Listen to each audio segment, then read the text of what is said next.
James earns millions from internet marketing. Tim's got millions of questions. Welcome to FreedomOcean. Now, jump on in.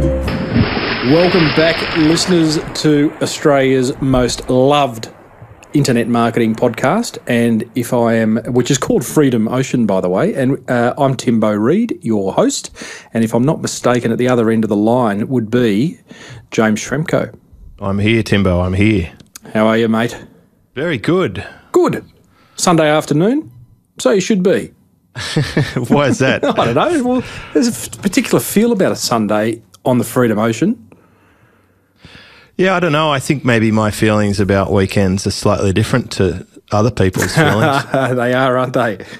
I definitely remember Sunday night was pull out the shoes, polish them up, watching 60 Minutes or whatever, getting ready for work the next day. And then that wave of frustration and resentment would start to creep in. And then I particularly hated Monday mornings. So really the FreedomOcean, there is no such thing as weekends and hump days and peak hour traffic and all that, is there?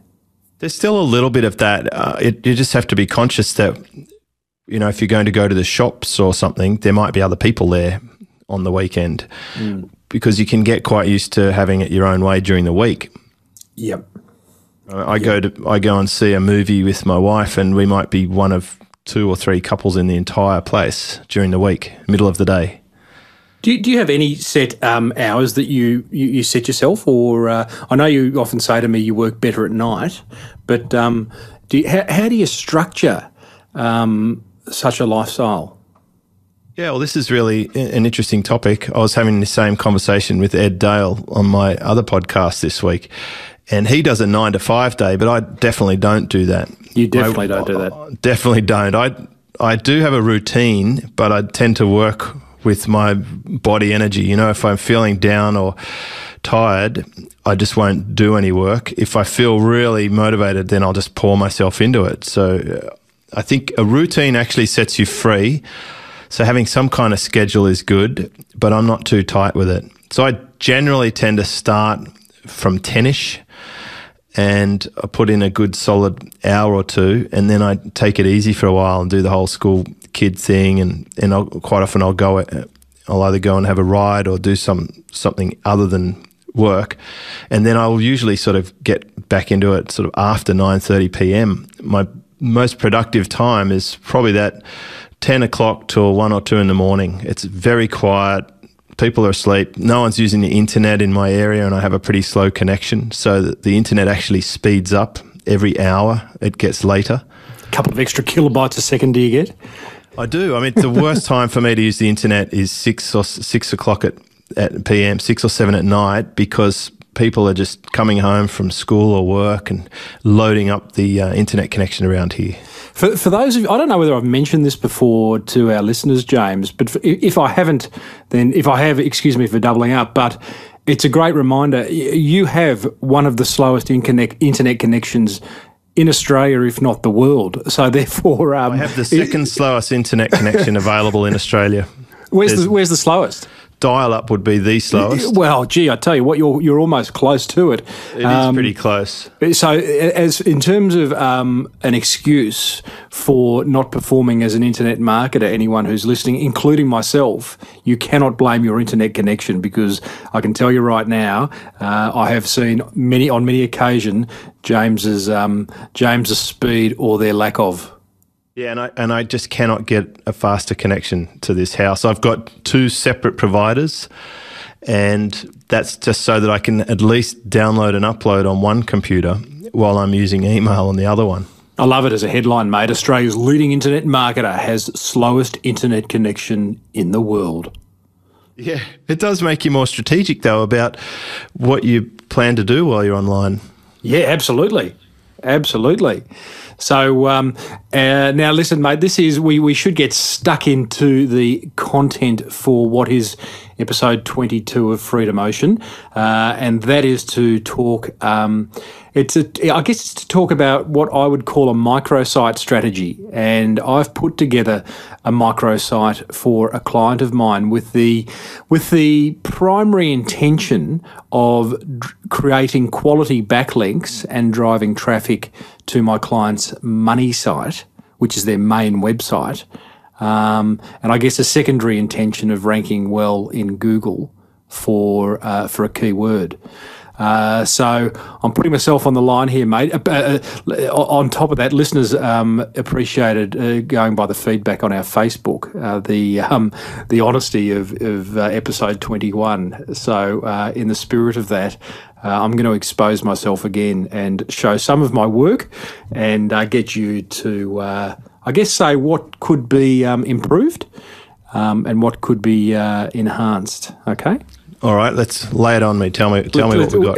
Which we've got to be careful here, James, because podcasting is not a visual medium, and we will be talking about something visual. So each time we do talk about it, we'll be clear as to what aspect of the website we're talking about. But we'll put a link to the website in the show notes. But the website is businessadvisormelbourne.net.au.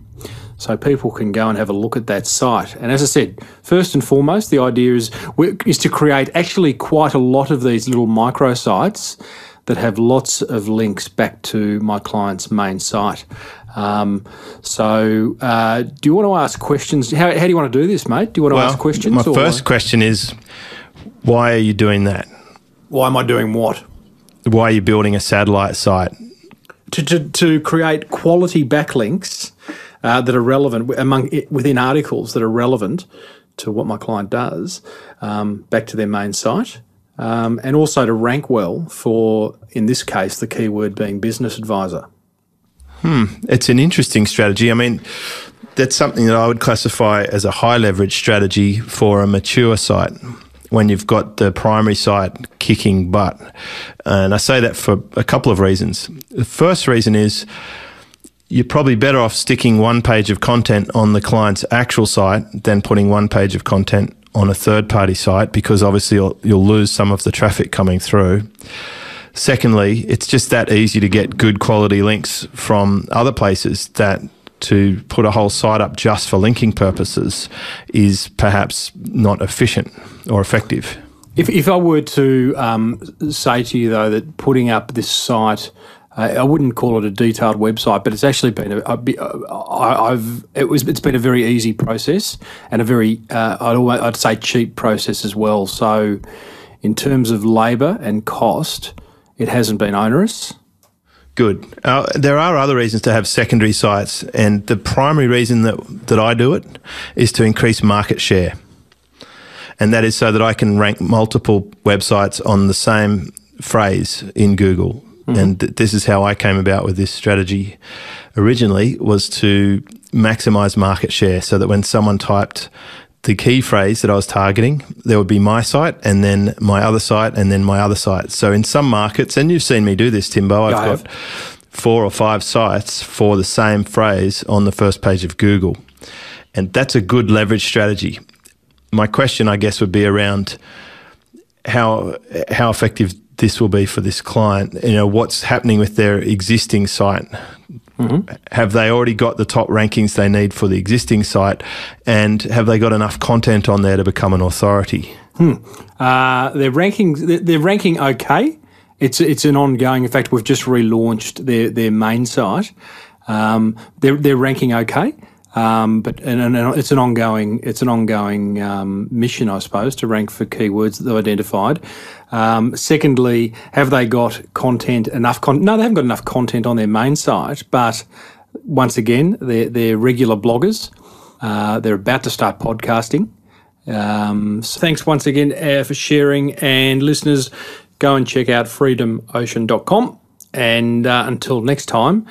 which I am looking forward to, because I'm going to hand the next episode over to you. You've got a little something to share that you've done recently in your business. So until then, mate, we shall see you out on the ocean. See you later. See you then, Tim.